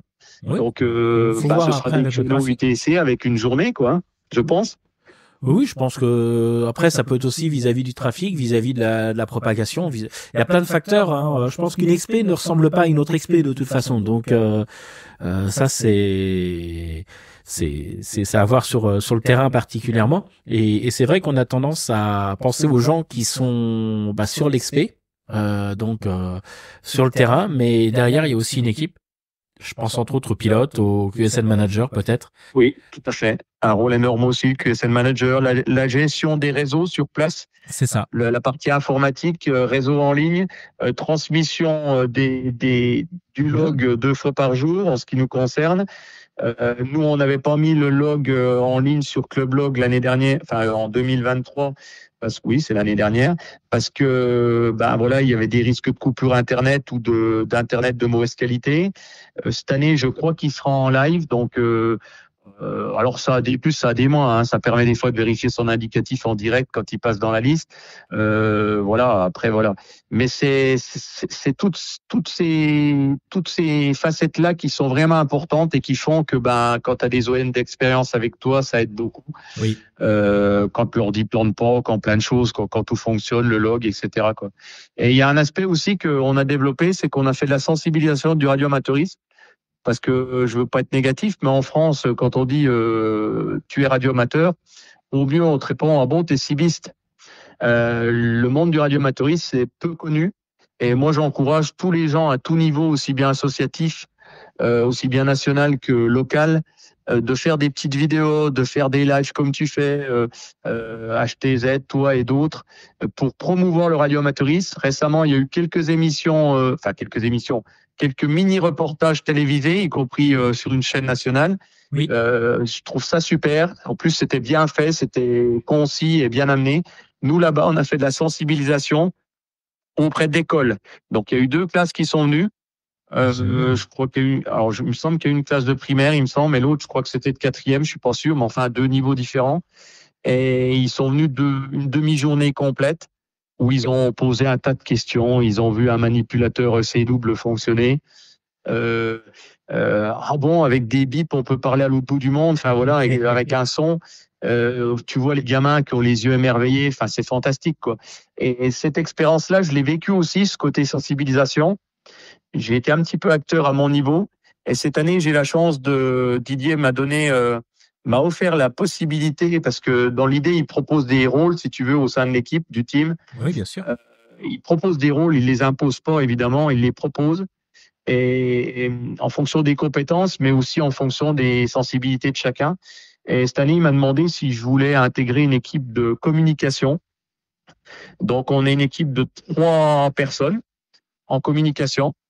Il y en a un qui va plus rédiger les articles, les mettre en page. Il y en a d'autres qui va plus les publier en ligne. Il y en a un autre qui va, moi, je suis plus le correcteur orthographique ou donner mon petit point de vue sur la tournure de phrase, enfin, des choses comme ça. Et en fait, ça, c'est super intéressant parce que la com, c'est important avant, c'est important pendant l'expé, ce qu'on publie pas. Il faut pas, c'est pas qu'il faut pas trop en dire, mais il faut pas non plus noyer les gens de publications. Donc moi j'aime bien les petits côtés images, les images insolites, les petits, je sais pas moi, un Popeye qui monte le pouce comme l'année dernière quand on était à 50 000 QSO, 50 kilos, tu vois. Des petites choses comme ça, c'est parlant. Voilà, ça fait un petit sourire, un petit smiley, et ça permet d'informer les gens à l'autre bout de la planète. Oui, ça fait vivre. On n'empêchera pas les gens qui critiqueront ou qui feront des remarques désobligeantes, mais au moins l'information, elle est transmise d'un seul nom. Et le but de cette équipe de communication, c'est qu'il y ait entre guillemets qu'une seule voie du DXP vers l'extérieur, vers le pilote, etc. Donc ça, c'est une belle expérience aussi cette année d'intégrer ce groupe communication. Et j'aurai également un rôle normalement sur place avec un de mes collègues opérateur, qui pour lui, ce sera sa première DXP d'ailleurs. Donc j'aurai un collègue de F4 GLD, pour pas le citer, Olivier, F4 Golf Lima Delta. Et là, on aura un rôle de contact avec la presse locale, les autorités locales et également les écoles. Donc là, on a un rôle à jouer un challenge à relever quand même, de contact, de rendez-vous, de mise en œuvre de l'interview sur place et puis de compte rendu, quoi. L'année dernière, on avait eu la chance de passer sur Polynésie première pendant 1 minute, je crois. Enfin bref, il y a eu un bref reportage. Des radioamateurs sont venus sur l'île des Marquises à Ivaoa. Ils ont fait tant de contacts. Ça a été très bref, mais c'est passé sur Polynésie Première, ce qui correspond à chez nous à TF1, voilà, chaîne nationale, quoi. Donc cette année, je vais essayer quand même avec mes collègues de nouveau faire parler de nous, du radioamateurisme avant tout, Oui. sensibiliser les gens, le faire connaître là-bas, et puis faire connaître également la Polynésie, puisque c'est des gens. J'y vais aussi pour ça. Hein, j'y vais pas pour la beauté des paysages, parce que cette fois-ci j'en verrai beaucoup moins. Je serai enfermé toute la journée entre guillemets, mais j'y vais aussi pour les gens. On a eu un accueil extraordinaire. Les Polynésiens sont vraiment des gens accueillants, aidants. Moi, je suis reparti les larmes aux yeux, quoi. C'est vraiment des gens très très touchants et qui se prennent pas la tête. Alors on me dit c'est une île, c'est le soleil qui fait ça. Oui, je suis allé en Guadeloupe, je suis allé à la Réunion, c'est complètement différent.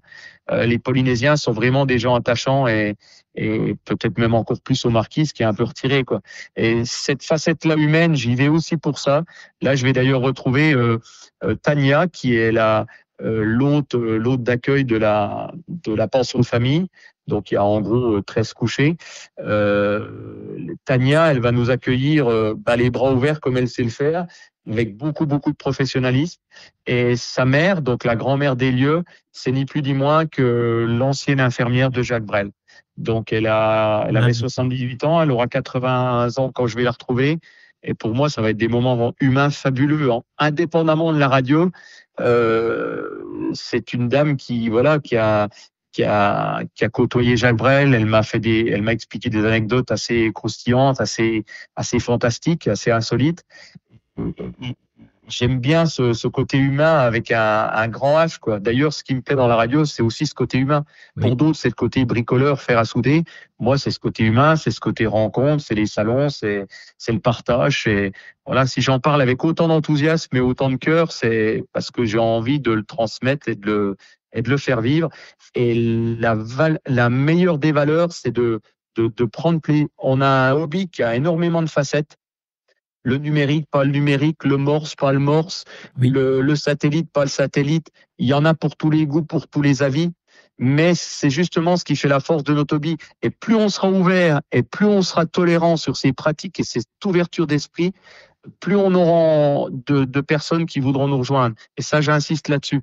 Donc moi, voilà, par le son de ma voix, par mon enthousiasme, et mon côté bavard, désolé. Mais c'est très bien. J'espère qu'il y en a beaucoup qui ont envie de venir nous rejoindre pour la licence sur nos bandes et pourquoi pas un jour faire le pas sur une expédition avec, si possible, un peu d'expérience avant quand même et de se faire encadrer des bonnes personnes. Voilà. Justement, en parlant de petits nouveaux sur une expédition, quel conseil tu pourrais donner à un radio-amateur qui aimerait tenter cette expédition? Peut-être pas les Marquises là, parce que ça y est, c'est clos, l'équipe est montée, mais à une expédition, quel conseil tu pourrais leur donner? Les conseils, ouais, c'est pas évident comme ça, mais déjà côtoyer soit des radioclubs, soit des rassemblements radioamateurs, c'est-à-dire que celui qui est plutôt personnel à rester dans son chèque radio, qui s'ouvre pas forcément sur l'activité au sens large et le partage avec les copains, ça me paraît pas forcément évident qu'il intègre une équipe, et a fortiori pendant 15 jours. 15 jours, c'est pas rien, hein, c'est 2 semaines où tu es entre guillemets l'un sur l'autre, tu partages pas le même lit, mais les mêmes chambres, et donc voilà, je pense quand même qu'il faut un peu s'ouvrir avant, avoir un petit peu d'expérience. Pourquoi pas faire des contests ou des activités radio, des sorties portables sur les hauteurs ou autres. La gestion d'un pile-up. Alors après, tout le monde n'a pas géré un pile-up, hein. Un pile-up d'expédition n'est pas le même pile-up qu'en plein contest. Un contest, il faut runner, c'est-à-dire qu'il faut sans arrêt lancer des appels, sans arrêt relancer, sans arrêt, chercher des points. Donc c'est un concours, c'est une compétition, c'est l'aspect temps avant tout. Certes, là-bas on traîne pas, hein, c'est du 5-9, 59, salut, bye bye. mais c'est pas non plus la recherche de points et des multis et de tout ça et des nouvelles bandes, etc. C'est faire plaisir à ceux qui nous appellent et bien sûr prendre du plaisir à gérer un pile-up. Donc, si la personne qui veut partir en expédition, il faut bien qu'elle démarre une première fois. Et encore une fois, merci Didier d'avoir ouvert cette porte, d'avoir laissé des novices partir.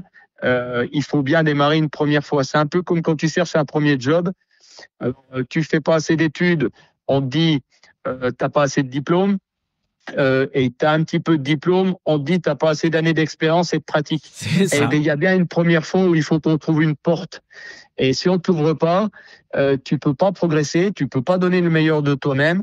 Donc ce qui est important, c'est l'esprit bohème, l'état d'esprit, le côté sociabilité évidemment, un minimum, et puis l'envie de bien faire sur place. Et quand tu es à plus de 15 000 bornes et à plus de 22 heures d'avion de la France, et que parfois tu peux partir avec des OM que tu n'as jamais vu, jamais rencontré, jamais eu au téléphone. Moi, j'ai eu la chance de rencontrer quasiment toute l'équipe avant de partir, parce qu'il y a eu des petites réunions, soit de préparation, soit de découverte, de retrouvailles, d'apprendre à se connaître, à F6 KJS dans le 71. Et donc, j'ai fait 3 heures de route, 3 heures et demie de route ou 4 heures de route pour aller sur un week-end ou sur une journée complète rencontrer des OM avec qui j'allais faire cet expert.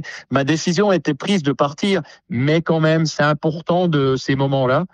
Et puis après, il y a d'autres solutions. On peut écouter ça remplace pas tout, mais on peut écouter des pile-ups sur YouTube. J'en ai écouté un pas plus tard que tout à l'heure, là, avant de faire ce podcast.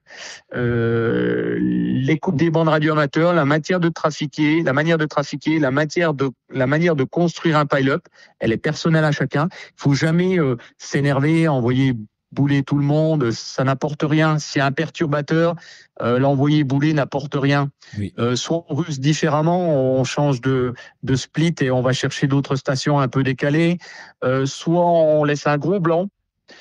Tu peux très bien dire QRX 5 minutes, QRX 5. Alors là, ça calme. Hein. Quand tu as le monde entier qui t'appelle et que tu dis je prends 5 minutes pour aller boire un café ou aller aux toilettes, là, je peux te dire qu'ils comprennent que c'est toi, entre guillemets, le maître de la situation et qu'il faut pas plus insister, quoi.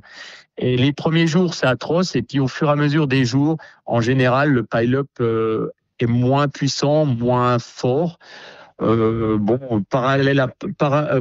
Parenthèse ouverte, on dit parfois des Espagnols ou des Italiens qui surmodulent parfois dans les pile-up ou autres, mais certains Français ne sont pas mieux. Et on est même surnommé, nous, de l'extérieur, parfois le zoo européen.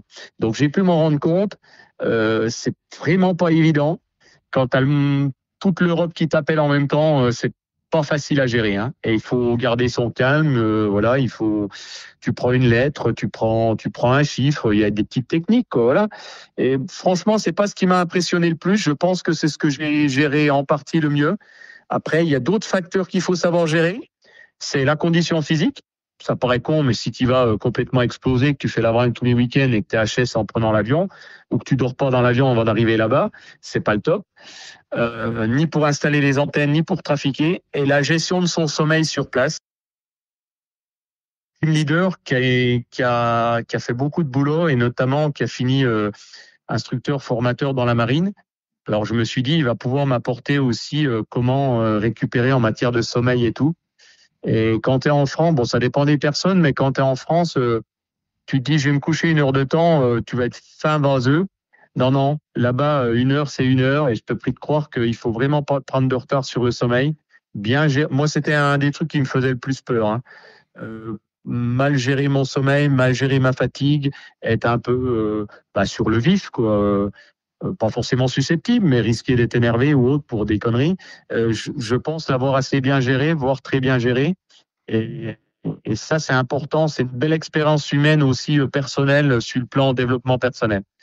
Voilà, donc les conseils, j'en ai donné quelques-uns. Après, chacun a ses propres ressentis, mais il faut pas se lancer comme ça, dire je veux aller dans ce pays-là, quoi.